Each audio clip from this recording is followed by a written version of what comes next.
ሰላምና ጤና በያላችሁበት ይድረሳችሁ ውድና የተከበራችሁ ቤተሰቦቻችን እንደምን አላችሁልን? ከሁለተኛው የዩቲዩብ ቻናላችን አዲስ ስፖርት ልዩ የተለያዩ ስፖርታዊ ጉዳዮችን ልናካፍላችሁ እነሆ ዛሬም በድጋሚ ተገናኘን። ስለምታደምጡን፣ ስለምትከታተሉን፣ ቆይታችሁን ከኛ ጋርም ስለምታደርጉ እጅጉን ከልብ አድርገን ነው የምናመሰግነው። በዛሬ ፕሮግራማችን የተለያዩ ስፖርታዊ ጉዳዮችን እያነሳን ቆይታን እናደርጋለን።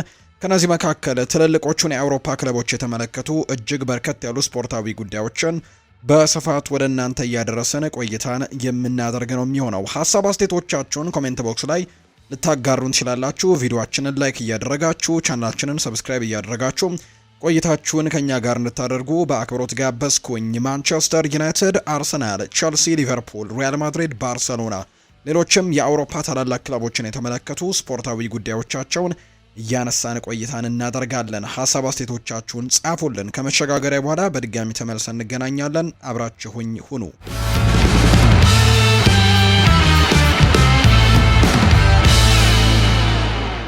በተጠናቀቀው የጥር ተጫዋቾች የዝውውር መስኮት በመጨረሻው ዕለት ከተሰሙ የዝውውር ዜናዎች መካከል አንደኛው የሳንድሮ ቶናሊ ጉዳይ እንደነበር የምናስታውሰው ነው። አርሰናል ይህንን ተጫዋች ለማስፈረም እንቅስቃሴ ጀምሯል የሚሉ አይነት ሀሳቦችም በመጨረሻው የዝውውር ቀን ሲነሱ እንደነበር እናስታውሳለን። በቀጣይ የዝውውር መስኮትም ምናልባት ፍንጭ ሰጥቶ ያለፈ ዝውውር ጉዳይ ሳይሆን አልቀረም የሚሉ ዘገባዎች በስፋት እየወጡ ነው። በተለይ አርሰናል፣ ማንቸስተር ሲቲ እና ቼልሲ በሚቀጥለው የዝውውር መስኮት ለሳንድሮ ቶናሊ ትልቅ ፍልሚያ ሊያደርጉ እንደሚችሉ የሚያሳዩ ዘገባዎች ናቸው የወጡት። የኒውካስል ዩናይትዱ አማካይ የሆነው ሳንድሮ ቶናሊ በክረምቱ የዝውውር መስኮት የበርካታ ታላላቅ ክለቦችም ኢላማ ይሆናል ተብሎ ተጠብቋል ብሏል። ዘሰን እንዳወጣው መረጃም በተለይ ተጫዋቹ የመልቀቅ ፍላጎት እንዳለው ከኒውካስል ዩናይትድ ጋር እየተገለጸ ነው። በተለይ ኒውካስል በዚህ የውድድር ዓመት በአውሮፓ ቻምፒየንስ ሊግ ላይ የተሳትፎን ቦታ ማግኘት የማይችል ከሆነ ሳንድሮ ቶናሊ የመልቀቅ እድሉ እጅጉን የሚጨምርበት እድሉ ሰፊ ነው ተብሏል። ስለዚህም አርሰናል፣ ማንቸስተር ሲቲ እና ቸልሲ ተጫዋቹን ለማስፈረም ትልቅ ፍላጎትን ያሳያሉ። የአርሰናሉ አሰልጣኝ ሚኬል አርቴታ የቶናሊ የቆየ አድናቂ ሲሆኑ ተጫዋቹ ከዴክላን ራይስ ጋር በማጣመረም ጠንካራ የአማካይ ክፍል ለመገንባትም ነው የሚፈልጉት። በጥር የዝውውር መስኮት መዝጊያ ላይም አርሰናል ጥያቄ ቢያቀርብም ዝውውሩ ግን ሊሳካ አልቻለም። የሲቲው አሰልጣኝ ፔፕ ጓርዲዮላ የቶናሊን ብልህነትና የታክቲክ ዲሲፕሊን በእጅጉ ያደንቁታል። ጋርዲዮላ ቶናሊንና የቡድን አጋሩን ቲኖ ሊቨርማንቶንም በአንድ ላይ ወደ ኢቲያድ ለማምጣትም እቅድ እንዳላቸው ነው የተነገረው። ቸልሲ የተጫዋቹን ሁኔታ በቅርብ እየተከታተለ ቢሆንም እንደ ሌሎች ክለቦች እስካሁን ጥብቅ የሆነ እንቅስቃሴ ውስጥ ግን እንዳልገባ የሚያሳዩ መረጃዎች ያሉ። ኒውካስል የተጫዋቹን የመሸጥ ፍላጎት የለውም። ነገር ግን ተጫዋቹን የሚፈልግ ክለብ ካለ ግን ኒውካስል ቢያንስ 80 ሚሊዮን ዩሮ አካባቢ እንደሚጠይቅ ነው የተነገረው። የቀድሞ ማንቸስተር ዩናይትድ ኮከብ ፖል ስኮልስ ቶናሊን ድንቅ ተጫዋች ሲልም የሚያሞካሸው አይነት ተጫዋች እንደሆነ ነው የተነገረው። ማርከስ ራሽፎርድ ወደ ማንቸስተር ዩናይትድ ላለመመለስ እንደወሰነ ነው የተነገረው። በተለይ አሰልጣኝ ማይክል ካሪክ በክለቡ በቋሚነት የሚቀጥሉ ከሆነ ከሚፈልጓቸው ተጫዋቾች መካከል አንደኛው እንደሆነ ይነገራል። ማርከስ ራሽፎርድ በማይክል ካሪክ ስርም ተወዳጅ ነው ተብሏል። እነዚህ ሁለት ሰዎች በተጫዋችነትም የተወሰኑ ጊዜያትን አብረው አሳልፈዋል። በማርከስ ራሽፎርድ የተጫዋችነት ጅማሬና እንዲሁ ደግሞ በማይክል ካሪክ ደግሞ የተጫዋችነት መጨረሻዎቹ አካባቢዎች ላይ አንድ ላይ መጫወታቸው ይታወሳልና ይህንን ተጫዋች ይፈልገዋል። ማይክል ካሪክ በደንብ እንደሚያውቀው ነው የሚነገረው። የ28 ዓመቱ እንግሊዛዊ አጥቂ ማርከስ ራሽፎርድ በክረምቱ የውሰት ውሉ ሲያበቃ ወደ ማንቸስተር ዩናይትድ የመመለስ እቅድ እንደሌለው ነው የተነገረው። እንደ ዘሚረር ዘገባ ከሆነ ራሽፎርድ በባርሴሎና የመቆየት ፍላጎት ነው ያለው። አሁን ላይ ራሽፎርድ በዩናይትድ ቤት ከነበረው ከፍተኛ ጫናና የብቃት መውረድ በኋላ ወደ ስፔን አቀንቶ አዲስ መነሳሳትን አግኝቷል። አሁን ደግሞ በካምፕኑ በቋሚነት የመቆየት ፍላጎት እንዳለው ነው ለክለቡ ያስታወቀው። ባርሴሎና ተጫዋቹን በቋሚነት ለማስፈረምም 30 ሚሊዮን ዩሮ የሚከፍል ከሆነ ውሉን ደግሞ ቋሚ የማድረግም አማራጭ ይኖረዋል። ራሽፎርድ በ2026 የዓለም ዋንጫ ላይም የእንግሊዝ ብሔራዊ ቡድን ውስጥም ቦታውን ለማረጋገጥ ሲል በቋሚነት የሚሰለፍበትን ክለብ ነው የሚፈልገው። በማንቸስተር ዩናይትድ በኩል ጊዜያዊ አሰልጣኙ ማይክል ካሪክ የራሽፎርድ አድናቂ ናቸው። በቋሚነት የሚሾሙ ከሆነም ተጫዋቹን እንዲቆይ ለማሳመንም ጥረት ሊያደርጉ ይችላሉ። ሆኖም ራሽፎርድ ባርሴሎናዎች ዝውውሩን ማጠናቀቅ ካልቻሉ እንኳን ወደ ኦልድ ትራፎርድ ከመመለስ ይልቅ ሌላ ወደ አውሮፓ ክለብ መቀላቀልን ይመርጣል። ለራሽፎርድ ወደ ማንቸስተር ዩናይትድ መመለስም ተመራጭ አማራጭ እንዳልሆነ ነው የሚነገረው። ለስፔን ያለው አዲስ ህይወትም እጅግ መረጋጋትን እንደሰጠውና እዚሁ መቆየት እንደሚፈልግ ነው እየተገለጸም የሚገኘው። ሊቨርፑል አሰልጣኝ አርኔ ስሎት የሚመሩት ቡድን በዚህ የውድድር ዘመን እያሳየ ያለው ደካማ አፈጻጸም ክለቡን ስጋት ላይ ጥሎታል። ክለቡ ባለፈው ክረምት እንደ አሌክዛንደር ኢሳክ፣ ፍሎሪያን ቨርትስ ያሉ ኮከቦችን ለማስፈረም ከፍተኛ ወጪን ቢያወጣም የፕሪሚየር ሊጉ ከማንቸስተር ሲቲ እና ከአርሰናል ጋር እኩል መጓዝ ተስኖታል። ከዛም ውጭ ደግሞ ቶፕ 4 መግባትም ትልቅ ፉክክር ይጠብቃል። እንደ ፌጂያ ዘገባ ከሆነ ሊቨርፑል የቀድሞ ተጫዋቹን ሻቪ አሎንዞን አዲሱ የክለቡ መሪ ለማድረግ ፍላጎት እንዳለው የሚያሳዩ መረጃዎችም እየወጡ ነው። ሻቪ አሎንዞ በቅርቡ ከሪያል ማድሪድ ቢሰናበትም በባየር ሌቨርኩዘን የነበረው አስደናቂ ስኬት አሁንም በከፍተኛ ደረጃ እንዲታይ ያደርገዋል። ሊቨርፑል ሻቪ አሎንዞን ለማግኘት ከባድ ፉክክር ይጠብቃል ተብሎ ነው የሚታሰበው። ምክንያቱም ማንቸስተር ሲቲዎች ፔፕ ጓርዲዮላን በውድድር ዘመኑ መጨረሻ ላይ ክለቡን የሚለቁ ከሆነ ሻቪ አሎንዞን እንደ ተተኪነት ከሚመለከቷቸው አማራጮችም ያደርጉታል ተብሎ ነው የሚጠበቀው። የቀድሞው የሊቨርፑል አሰልጣኝ የርገን ክሎፕ ከዚህ ቀደም ስለ ሻቪ አሎንዞም ኤክሰፕሽናል ሲሉ ገልጸውት እንደነበር የምናስታውሰው ጉዳይ ነውና ሻቪ አሎንዞ የሊቨርፑል ማንነትንና የደጋፊውን ስሜት ጠንቅቆ የሚያውቅ የዛው ክለብ ተጫዋች የነበረ በመሆኑ አርኔ ስሎትን ለመተካት ምናልባት ተመራጭ ያደርገዋል። እንዲሁም ተጫዋቹ በእግር ኳስ ሕይወቱን ባሳካቸው ውጤቶች ምክንያትም ትልቅ አክብሮት የሚኖረው አይነት አሰልጣኝ ይሆናል ተብሎ ይታሰባልና ስለዚህ ሊቨርፑል ለማስፈረም ከሚያቅዳቸው የአሰልጣኝ አማራጮች መካከል አንደኛው ይሆናል ተብሎ ነው የሚታሰበው። ነገር ግን እንዳልኳቸውም ቀላል አይሆንም። ምክንያቱም ሌሎች አሰልጣኝ የሚፈልጉ ትልልቅ ክለቦችም ይኖራሉና ከነሱ ጋር ፍክክር ይፈጠራል ተብሎ እንደሚታሰብ ነው የተነገረው። ሊዮን ጎሬትስካ በክረምቱ አርሰናልን የመቀላቀል እድሉ ሰፊ ነው ተብሏል። የባየር ሚኒኩ አማካይ የሆነው ሊዮን ጎሬትስካ በውድድር ዘመኑ መጨረሻ ወደ እንግሊዝ ፕሪምየር ሊግ ሊያመራ እንደሚችል ነው ታማኝ ምንጮች እየገለጹ የሚገኙት። እንደ ታዋቂው ጀርመናዊ ጋዜጠኛ ክሪስቲያን ፉልክ ዘገባ ከሆነ አርሰናል ተጫዋቹን ለማስፈረም ከፍተኛ ፍላጎት እንዳለው ነው የሚነገረው። አርሰናል በጥር የዝውውር መስኮት ተጫዋቹን ለማስፈረም ጥረት ቢያደርግም ሊዮን ጎሬትስካ ግን የውድድር ዘመኑን በባየር ሚኒክ ለማጠናቀቅ ቀደም ብሎም ቃል በመግባቱ ዝውውሩ ሳይሳካ ቀርቷል። የ30 ዓመቱ አማካይ ኮንትራቱ በዚህ ክረምትም ወይም ደግሞ ሰኔ 2026 ላይ ነው የሚያበቃው። ይህ ማለት አርሰናል ተጫዋቹን ያለምንም ክፍያ በነጻ የማግኘት ትልቅ እድል ይኖረዋል ማለት ነው። አርሰናሎች አማካይ ክፍላቸው ላይ ጠንካራና ልምድ ያለው ተጫዋችን ይፈልጋሉ። ሊዮን ጎሬትስካ ደግሞ በአካላዊ ጥንካሬው፣ በታክቲክ ብስለቱ ለአርቴታ ቡድን ተመራጭ ነው። ነገር ግን ይህ ተጫዋች በአርሰናል ብቻ የሚፈለግ አይነት ተጫዋች አይደለም። ማንቸስተር ዩናይትድም ባለፈው ክረምት በተለይ ይህንን ተጫዋች ለማስፈረም እንቅስቃሴዎችን ሲያደርግ የነበረ ቡድን ነው። ከዛ ውጪ ደግሞ ሌላኛው የሰሜን ለንደን ክለብ የሆነው ቶተንሃም ሆትስፐርስም ተጫዋቹን ለማግኘት ፍላጎት ሊያሳይ የሚችል ሌላኛው ቡድን እንደሆነ እየተገመተ ይገኛልና አርሰናል አሁንም ቢሆን በዝውውሩ መሪነቱን ቦታ ቢይዝም ነገር ግን ሌሎች ክለቦችም ይህንን ተጫዋች ለማስፈረም እንቅስቃሴዎችን ያደርጋሉና ከባድ ሊሆንባቸው እንደሚችል የሚያሳዩ መረጃዎች ናቸው እየወጡ የሚገኙት። የኢብራሂማ ኮናቴ ከሊቨርፑል መልቀቅ ስጋት ጋርና የዳዮቶፕ ካሚካኖ ዝውውር መክሸፍ ለሊቨርፑል ትልቅ ራስ ምታት ሆኗል የሚል መረጃ እየወጣ ነው። ሊቨርፑል የባየር ሚኒኩን ተከላካይ ዳዮት ኦፓሚካኖን ለማስፈረም የነበረው ተስፋ መክሸፉን የተሰማው ይህም ተጫዋቹ የኢብራሂማ ኮናቴ ተተኪ ለማድረግ ለነበራቸው እቅድ ትልቅ እንቅፋት ሆኖባቸዋል። ከዚህ በፊትም የማንቸስተር ሲቲን የተቀላቀለው እንዲሁም ማርክ ጉሂንም ለማስፈረም እቅዱ ነበራቸው። የእሱም ጉዳይ ሳይሳካ ቀርቷል። ባለፈው ክረምት ሊቨርፑልን ሊቀላቀል ከጫፍ ደርሶ የነበረው ማርክ ጉሂ በዚህ የጥር ተጫዋቾች የዝውውር መስኮት ማንቸስተር ሲቲን መቀላቀሉን እናስታውሳለን እና ስለዚህም ሁለት የሚፈልጋቸውን ተጫዋቾች በተለይ በነፃ የሚገኙ ተጫዋቾችን ለማስፈረም ያደረገው ጥረት ሊቨርፑል ሳይሳካለት ቀርቷል። ዳዮቶ ኡፓሜካኖ ኮንትራቱን እዛው በባየር ሚኒክ ማራዘምን ምርጫው አድርጓል። ማርክ ጉሂ ደግሞ ማንቸስተር ሲቲን መቀላቀሉን እናስታውሳለን። የ27 ዓመቱ ፈረንሳዊ ተከላካይ ኡፓሜካኖ ከጀርመኑ ክለብ ጋር ያለውን ቆይታ ማራዘሙ ታውቋል። ምንም እንኳን ቀደም ሲል በንግግሩ ላይ መዘግየቶች ቢኖሩም አሁን ላይ ግን ባየር ሚኒክ ለመቆየት ከስምምነት ነው የደረሰው። የ26 ዓመቱ ኢብራሂማ ኮናቴ ኮንትራቱ በዚህ የውድድር ዘመን መጨረሻ ላይ ነው የሚጠናቀቀው። ሊቨርፑል እስካሁን ከተጫዋቹ ጋር አዲስ ስምምነት ላይ መድረስ አልቻለም። ተጫዋቹ በነፃ ዝውውርም ሊለቅ ይችላል የሚል ትልቅ ስጋትም እንዳለ ጭምር ነው የሚነገረው። ሊቨርፑል ቀደም ሲል ወጣቱን ተከላካይ ጀረሚ ዣኩዌን ለማስፈረምም እየተንቀሳቀሰ ቢሆንም አሁንም ሌላ ጠንካራ ተከላካይ ማስፈረም እንደ ቅድሚያ የሚሰጠው ተግባር እንደሆነ እየተነገረ ነው። ኦፓሚካኑን ማጣት ደግሞ ለክለቡ ትልቅ ኪሳራ እንደሆነ ጭምር ይነገራል። አሁን ላይ ክለቡ ኢብራሂማ ኮናቴን ለማቆየት የመጨረሻ ሙከራ ያደርጋል ተብሎ ነው የሚጠበቀው። ካልሆነ ግን ወደ ሌላ ተጫዋች ፊቱን ማዞር ይኖርበታል ተብሎ ይታሰባል። ቶተናም በጥር ተጫዋቾች የዝውውር መስኮት ማጠናቀቂያ ላይ ድንቅ ብቃት እያሳየ የሚገኘውን ኮከብ ለማስፈረም በሚስጥር እየጣረ ነበር። ቶተንሃም ሆትስፐርስ በጥር የዝውውር መስኮት የአጥቂ ክፍሉን ለማጠናከር የሳዑዲ አረቢያው ክለብ የሆነው አልናስር ተጫዋች የሆነውን አንጄሎ ጋብሪኤልን ለማስፈረም በሚስጥር ጥረት አድርጎ እንደነበር የሚያሳዩ ሪፖርቶች ዝውውር መስኮቱ ከተዘጋ በኋላ ይፋ ተደርገዋል። የቀድሞ የቼልሲ ተጫዋች የነበረው አንጄሎ ጋብሪኤል በአልናስር ቤትም እያሳየ ያለው ብቃት ቶተንሃምን ስቦታል። ክለቡ በዝውውር መስኮቱ ሊዘጋ ጥቂት ቀናት ሲቀሩት ነበር ስለ ተጫዋቹ ሁኔታ መረጃዎችን ቢሰበስብም ዝውውሩ ግን ዳር ላይ መድረስ አልቻለም። የ21 ዓመቱ ብራዚላዊ በሳዑዲ ሊግም 6 ግቦችን አስቆጥሮ 16 ለግብ የሆኑ ኳሶችን በማመቻቸትም በድምሩ 22 የጎል ተሳትፎዎች ላይ ድንቅ ብቃቱን ያሳየ ተጫዋች ነው። ቶተንሃም በጥር ወር ሱዛንና ኮነር ጋላገርን ቢያስፈረመም በአጥቂ ክፍሉ ላይ ግን ያለውን ክፍተት አሁንም አልደፈነም። እንደ ሙሐመድ ኩዱስ፣ ጄምስ ማዲሰን፣ ዲያን ኩሉሴቭስኪ ያሉ ቁልፍ አጥቂዎችም በጉዳት ላይ መሆናቸው ቡድኑን ፈታኝ ሁኔታ ውስጥም እንደጣሉት ነው የሚነገረው።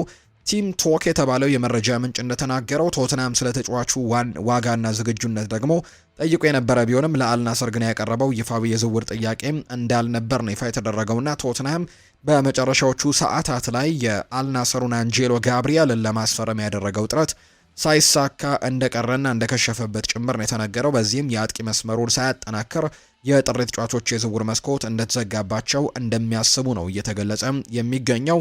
በቶተንሃም ሆትስፐርስ በኩል ነው ይሄ ነገር መረጃው እየወጣ የሚገኘው። ሌላኛው የምናነሳው ጉዳይ ደግሞ የቶተንሃም ሆትስፐርሱ ተከላካይ የሆነው ክሪስቲያን ሮሜሮ የጥር የዝውውር መስኮት መጠናቀቁን ተከትሎ በማህበራዊ ሚዲያው ላይ ባሰፈረው ጽሁፍም በጣም ትልቅ ነገሮችን አንስቷል። በታዋቂው የቶክ ስፖርት ተንታኝ ሳይመን ጆርዳንም ከፍተኛ ወቀሳን ደርሶበታል። ሮሜሮ በማንቸስተር ሲቲው ጨዋታ ወቅት ክለቡ በቂ ተጫዋች አለማስፈረሙን አሳፋሪ ሲል መግለጹ ነው የሚነገረው። ተከላካዩ ክለቡን ለአሰልጣኝ ቶማስ ፍራንክም አስፈላጊው ድጋፍ አላደረገለትም የሚል አቋም ነው ያለው። ሳይመን ጆርዳን የክሪስቲያን ሮሜሮ ድርጊት ከቁጥጥር ውጪ እየሆነ መጥቷል ብሏል። ጆርዳን ሲናገር ክሪስቲያን ሮሜሮ በማህበራዊ ሚዲያ ላይ የሚያደርገው ዝንባሌ ሊታገድ ይገባል፣ ክለቡን ማስጠንቀቂያ ሊሰጠው ይገባል ሲልም ጭምር ነው የሚናገረው። ሳይመን ጆርዳን ጋዜጠኛው የቀጠለና የ27 ዓመቱ አርጀንቲናዊ ተከላካይ በውድድር ዘመኑ መጨረሻ ቶተንሃምን ይለቃል የሚል እምነት እንዳለው ነው የተናገረው። ሮሜሮ በውድድር ዘመኑ መጀመሪያ ላይም ክለቡን የመልቀቅ ፍላጎት እንደነበረው የምናስታውሰው ነው። በተለይ ሁለቱ የማድሪድ ከተማ ክለቦች አትሌቲኮና ሪያል ማድሪድ ተጫዋቹን ለማስፈረም ጥረቶችን ሲያደርጉ እንደነበር የምናስታውሰው ነው። ሮሜሮም ቢሆን ለመልቀቅ ሀሳቦች እንደነበሩት የሚታወስ ጉዳይ ነው። ቶተንሃም በጥር ወር ኮነር ጋላገርንና ሱዛን ቢያስፈረመም እንደ ሳይመን ጆንሰን እንደ ብሬነን ጆንሰን ያሉ ተጫዋቾች መልቀቁና በአጥቂ ክፍሉ ላይ ተጨማሪ ተጫዋቾች አለመፈረማቸው ለክለቡ ዋጋ ሊያስከፍለው እንደሚችል ነው ተጫዋቹ እየተናገረ የሚገኘውና ይህንን የገለጸበት ምክንያት ግን ትክክል እንዳልሆነ ነው ሳይመን ጆርዳን ሀሳቡን እያጋራ የሚገኘውና ቶተንሃም እዚህ ተጫዋች ላይ በማህበራዊ ሚዲያ አጠቃቀሙ ላይ እርምጃ ሊወስድበት ይገባል አሊያም ደግሞ ውሳኔዎችን ሊያሳልፍበት ይገባል የሚል አይነት ሀሳብ እንዳለው ነው የተገለጸው። የሊቨርፑሉ ተከላካይ ኢብራሂማ ኮናቴ ወኪሎች ከክለቡ ባለስልጣናት ጋር አርብ ዕለት ወሳኝ ድርድር እንደሚያደርጉ ምንጮች ይፋ አድርገዋል። ይህ ስብሰባ ኢብራሂማ ኮናቴ በሊቨርፑል ቤት የሚኖረውን የወደፊት ቆይታ የሚወስን ስብሰባ ነው። የ26 ዓመቱ ፈረንሳዊ ተከላካይ ኮንትራቱ በሰኔ 2026 የሚጠናቀቅ ሲሆን እስካሁን በደሞዝ ክፍያ ስምምነት ላይ ባለመድረሱ ድርድሩ ቆሟል። ኢብራሂማ ኮናቴ ቀደም ሲል እስከ 2030 የሚያቆየውን የኮንትራት ጥያቄ በአፈጻጸም ላይ የተመሰረተ የደሞዝ አወቃቀርም ስላልተመቸው ውድቅ አድርጎታል። ተጫዋቹ አሁን ላይ ከባህር ማዶ ክለቦች ጋርም ቅድመ ስምምነት በማድረግም ህጋዊ መብት አለው። ሪያል ማድሪድ እና ፓሪስ ሳን ዠርሜንም ተጫዋቹን ለማስፈረም ከፍተኛ ፍላጎት እንዳሳዩ ነው የሚነገረው። ሊቨርፑል ባለፈው ክረምት ትሬንት አሌክዛንደር አርኖልድን በዝቅተኛ ዋጋ ማለትም በ10 ሚሊዮን ፓውንድ አካባቢ ለሪያል ማድሪድ አሳልፎ መስጠቱ ይታወሳል። አሁንም ቢሆን ሌላ ድንቅ ተጫዋች በነፃ ማጣት ለክለቡ የስፖርት ዳይሬክተር ሪቻርድ ሂውስ ትልቅ ሽንፈት ይሆንባቸዋል ተብሎ እንደሚታሰብ ነው የተነገረው። ሊቨርፑል ፈረንሳዊውን ተከላካይ ጀረሚ ዣኳይን በ60 ሚሊዮን ፓውንድ ከሬን ማስፈረሙ የሚታወስ ነው። ክለቡ ለኢብራሂማ ኮናቴ ስንበትም አስቀድሞ እንግዲህ እየተዘጋጀ መሆኑን የሚያሳይ መረጃ እየወጣ ነውና ተተኪዎቹን ለማስፈረም ጥረቶችን እያደረገ ነው። ስለዚህም አሁን ላይ ሊቨርፑል ተተኪውን እያስፈረመ እንደሚገኝ ነው የተገለጸው። አልኢቲሃድ ሙሐመድ ሳላህን ለማስፈረም ከሊቨርፑል ጋር ንግግር ጀመረ። የ33 ዓመቱ ግብፃዊው ኮከብ ሙሐመድ ሳላህ በድጋሚ ከሳዑዲ አረቢያ ዝውውር ጋር ስሙ እየተነሳ ይገኛል። እንደ ዊን ስፖርት ዘገባ ከሆነ የሳዑዲው ክለብ አልኢቲሃድ ተጫዋቹን በውድድር ዘመኑ መጨረሻ ለማስፈረም በሚቀጥሉት ሳምንታት ከሊቨርፑል ጋር ድርድር ተጀምሯል። ካሪም ቤንዜማ በቅርቡ አልኢቲያድን መልቀቁን ተከትሎ ክለቡ ሳላህን የሱ ተተኪንና የቡድኑ አዲስ አምሳያ አድርጎ ደግሞ ለማምጣት ነው የወሰነው። ሳላ ከሊቨርፑል ጋር እስከ 2027 የሚያቆይ ኮንትራት ቢኖረውም በአሁኑ ወቅት ግን የዝውውር ዋጋው 30 ሚሊዮን ዩሮ አካባቢ እንደሆነ ነው የሚገመተው።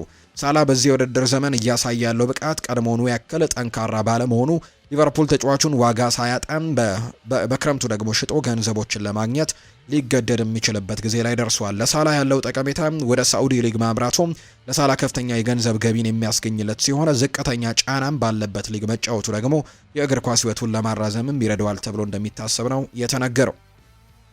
ሪያል ማድሪድ ለዲን ሃውችሰን የቀረበለትን የ34.5 ሚሊዮን ፓውንድ ጥያቄ ውድቅ አደረገ። ይህ ጥያቄ የቀረበው ኒውካስል ዩናይትድ እና አስተን ቪላ የሪያል ማድሪዱን ወጣት ተከላካይ ዲን ሃውችሰንን ለማስፈረም ጥያቄ ቢያቀርቡም የስፔኑ ክለብ ግን ተጫዋቹን የመሸጥ ምንም አይነት ፍላጎት እንደሌለው ነው ያስታወቀው። በተለይ እንደምናስታውሰው ይህ ተጫዋች በክረምቱ የዝውውር መስኮት ነው ባለፈው የክረምቱ የተጫዋቾች የዝውውር መስኮት ነው ይህንን ቡድን የተቀላቀለው ሪያል ማድሪድን የተቀላቀለውና በቀላሉ ይለቋል ተብሎ በጭራሽ አይጠበቅም።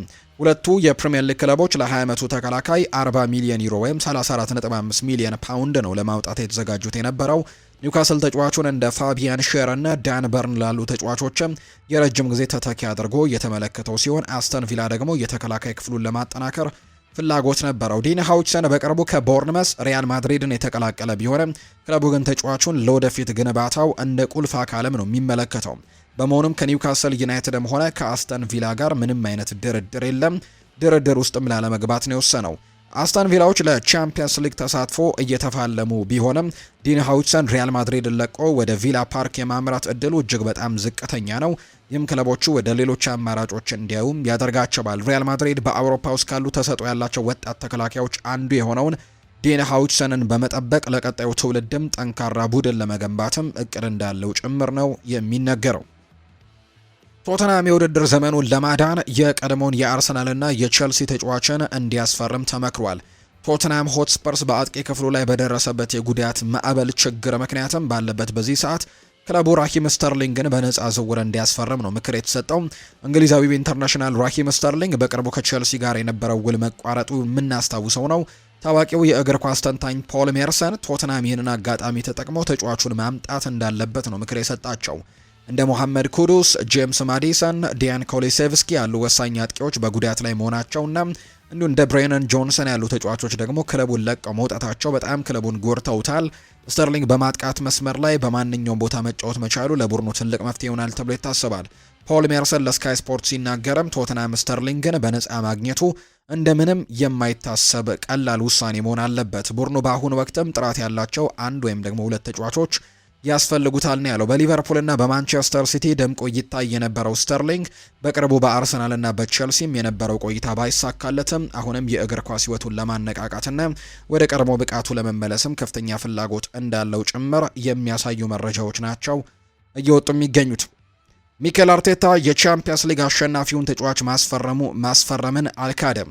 የአርሰናሉ አሰልጣኝ ሚኬል አርቴታ የቀድሞውን የአርሰናል ኮከብ አሌክስ ኦክስሌድ-ቻምበርሌንን በድጋሚ ማስፈረም እድል እንዳለ ፍንጭ ሰጥቷል። ከቼልሲ ጋር ለሚደረገው የካራባው ካፕ የትላንትናው ጨዋታ በፊት ነው ጋዜጣዊ መግለጫን የሰጠው። አርቴታ ቡድኑን የተጎዳውን የአማካይ ክፍል ለማጠናከር ሁሉንም አማራጮች እያጤነ መሆኑን ነው የገለጸው። ቻምበርሌን በአጭር ጊዜ ውልም ሊፈርም ይችላል ወይ ተብሎም ጥያቄ ቀርቦለት የሚገኝ ተጫዋች ካለ ለማየት የምንችለውን ሁሉ ማድረግ አለብን ሲልም ነው ምላሽ የሰጠው። ይህ ዝውውር ወሬ የመጣው ሚኬል ሜሪኖ በማንቸስተር ዩናይትዱ ጨዋታ ላይ በደረሰበት የቀኝ ግራ አጥንት ስብራት ምክንያት ቀዶ ጥገና ስለሚያስፈልገውና ለረጅም ጊዜም ከሜዳ ስለሚርቅ ነው።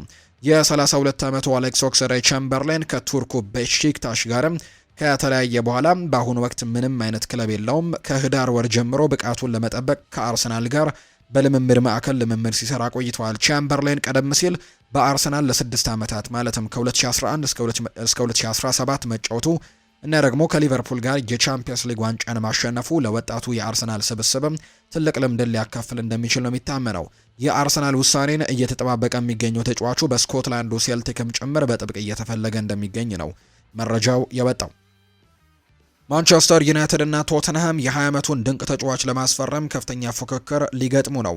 ማንቸስተር ዩናይትድ እና ቶተንሃም ሆትስፐርስ በቤልጂየሙ ክለብ ብሩዥ የሚጫወተውን ወጣቱን አማካይ አሌክዛንደር ስታንኮቪችን ለማስፈረም ነው ዝግጅታቸውን እያጠናቀቁ ያሉት። የ20 ዓመቱ የሰርቢያ ወጣቶች ብሔራዊ ቡድን የሆነው ስታንኮቪች በቤልጂየም ሊግ እያሳየ ያለው ብቃትና የመሪነት ባህሪም የበርካታ ክለቦችን ትኩረት ስቧል። ከዚህ ቀደም አርሰናል ተጫዋቹን የማስፈረም ፍላጎት እንዳለው ተገልጾ ነበር። ዩናይትድ ተጫዋቹን የካሴሜሮ ተገቢ ተተኪ አድርጎም ነው የሚመለከተው። ስታንኮቪች በአማካይ ክፍሉ ላይ ተረጋግቶ መጫወት ጨዋታዎችን ለመቆጣጠርም የሚረዳ ብቃትም እንዳለው ነው የሚታመነው። በቶትናም በኩል ዣኦ ፓሊኒሃ የውድድር ዘመኑ መጨረሻም ክለቡን እንደሚለቅ ስለሚጠበቅ ስታንኮቪች የእሱን ቦታ ለመተካትም ዋነኛው እጩ ይሆናል። ክለብ ብሩዥ የሁለቱ የእንግሊዝ ኃያላን ክለቦችን ፉክክር የተጫዋቹን የዝውውር ዋጋ ከፍ እንደሚያደርግላቸው ስለሚያውቀው ሁኔታውን በደስታ ይቀበሉታል ተብሎ ነው የሚታሰበው። ዳንኤል ፈርከም ከአርሰናሉ ጨዋታ በኋላ በግብ ጠባቂያቸው ላይ ቅሬታቸውን ገለጹ። ሊድስ ዩናይትድ በአርሰናል በደረሰበት ሽንፈት ወቅት ግብ ጠባቂው ካርል ዳርሎ በሰራው ስህተት አሰልጣኝ ዳንኤል ፈርከ ደስተኛ እንዳልሆኑ ነው የተነገረው። አርሰናል ሁለተኛውን ግብ ያስቆጠረው ኖኒ ማንድዌኬ ያሻማውን የማዕዘን ምት ግብ ጠባቂው ዳርሎ በራሱ መረብ ላይ በማስቆጠሩ ነው እንግዲህ ቅሬታ የገባቸው። እንግዲህ ዳንኤል ፈርከ ሲናገሩ ከጨዋታው በኋላ በሰጡት ጋዜጣዊ መግለጫ ላይ አርሰናል ለዛ ጎል መደነቅ እንደማይገባቸው ነው የተናገረው። በዛ ሁኔታ ላይ ከአርሰናል ተጫዋቾች መካከል አንዱም እንኳን ለኳሱ ቅርብ አልነበረም። እኛ በተሻለ መከላከል ነበረብን። ግጥሚያውም በራሱ ከባድ በነበረበት ሰዓትም የራስ ጎል ላይ ማስቆጠር ምንም አስፈላጊ አልነበረም ሲል ነው የተናገረው ዳንኤል ፈርከ። በሊድስ ዩናይትድ ቤት የግብ ጠባቂዎች ብቃት አሳሳቢ የሆነ እንደመጣ የሚያሳዩ መረጃዎች ናቸው እየተመለከተ የምንገኘው። በክረምቱ የፈረመው ብራዚላዊው ሉካስ ፔሪ እምብዛም አሳማኝ ብቃትን እያሳየ አይደለም። ዳርሎም ቢሆን የፕሪሚየር ሊጉ ደረጃ ግብ ጠባቂ አለመሆኑን እያሳየ እንደሆነ ነው የሚነገረው። ሊድስ ዩናይትድ በሊጉ ለመቆየት እየታገለ ባለበት በዚህ ወቅት የግብ ጠባቂዎች ስህተት ዋጋ ሊያስከፍለው እንደሚችል ተነግሯል። ክለቡ በክረምቱ የዝውውር መስኮትም የግብ ጠባቂ ክፍሉን ማጠናከር ቀዳሚ ተግባሩ እንደሚያደርገው ነው የተገለጸው። የቶተንሃሙ የኋላ ደጀን ምሰሶ የሆነው አርጀንቲናዊው ክሪስቲያን ሮሜሮ በሰኔ ወር የዝውውር መስኮት ክለቡን እንደሚለቅ ታማኝ ምንጮች አረጋግጠዋል። እንደ ታዋቂው ደቡብ አሜሪካዊ ጋዜጠኛ ጋስተን ኤዱል ዘገባ ከሆነ የ27 ዓመቱ የዓለም ዋንጫ አሸናፊ ለስፔን በላሊጋ ላይ መጫወትን በሌሎችም ታላላቅ የአውሮፓ ሊጎችን በጥብቅ እየተፈለገ ነው። ተጫዋቹ ቶተንሃም በጥር ወር በቂ ተጫዋቾችን አለማስፈረሙ አሳፋሪ ሲልም በይፋ መተቸቱ የሚታወስ ነው። ይህም በቶማስ ፍራንክ በሚመራው ክለብ ውስጥም ባለው አቅጣጫ ደስተኛ አለመሆኑን የሚያሳይ ነው። ሪያል ማድሪድ ለክሪስቲያን ሮሜሮ 87 ሚሊዮን ፓውንድ ዝግጁ ማድረጉ ተነግሯል። ሮሜሮ እንደ ቀዳሚ ኢላማቸው የያዙት ማድሪዶች በክረምቱ ዝውውሩን ለማጠናቀቅም እንደሚንቀሳቀሱ ነው የሚጠበቀው። ለቶትናም ሌላኛው መጥፎ ዜና የሮሜሮ አጋር የሆነው ሚኪ ቫን ደቬንም በሊቨርፑል አይን ውስጥ መግባቱ ነው። ሊቨርፑል ተጫዋቹን ለማስፈረምም እስከ 78 ሚሊዮን ፓውንድ ለማውጣትም እያሰቡ ነው። ሁለቱም የማል ተከላካዮች በአንድ የዝውውር መስኮት ማጣት ለሰሜን ለንደኑ ክለብ ትልቅ ውድቀት ሊሆን እንደሚችል የሚያሳዩ ሪፖርቶችን እየተመለከትን እንገኛለን። ስለዚህም ቶተናም ከባድ ጊዜ ሊያሳልፍ እንደሚችል እየተገለጸ ነው። ውድና የተከበራችሁ ቤተሰቦቻችን ከሁለተኛው የዩቲዩብ ቻናላችን አዲስ ስፖርት ልዩ ለዛሬ ያዝንላችሁ አዳዲስ ስፖርታዊ ጉዳዮቻችን እነዚህን ነበር የሚመስሉት። ስላደመጣችሁን፣ ስለተከታተላችሁን ቆይታችሁን ከኛ ጋርም ስላደረጋችሁ እጅግ ከልብ አድርገን እናመሰግናለን። ፉአድ ባህሩ የዛሬውን ፕሮግራም እየመራው ከእናንተ ጋር ቆይታን አድርግ ያለው። በቀጣይ ፕሮግራሞቻችን ሌሎች ስፖርታዊ ጉዳዮችን ይዘን ሌሎች አዳዲስ መረጃዎችን አካተን በድጋሚ ተመልሰን የምንገናኝ ይሆናል። ስላደመጣችሁኝ ከልብ አድርጌ ያመሰገንኩኝ። መልካም ጊዜ መልካም ቀን እንዲሆንላችሁም ነው በአክብሮት የምመኘው።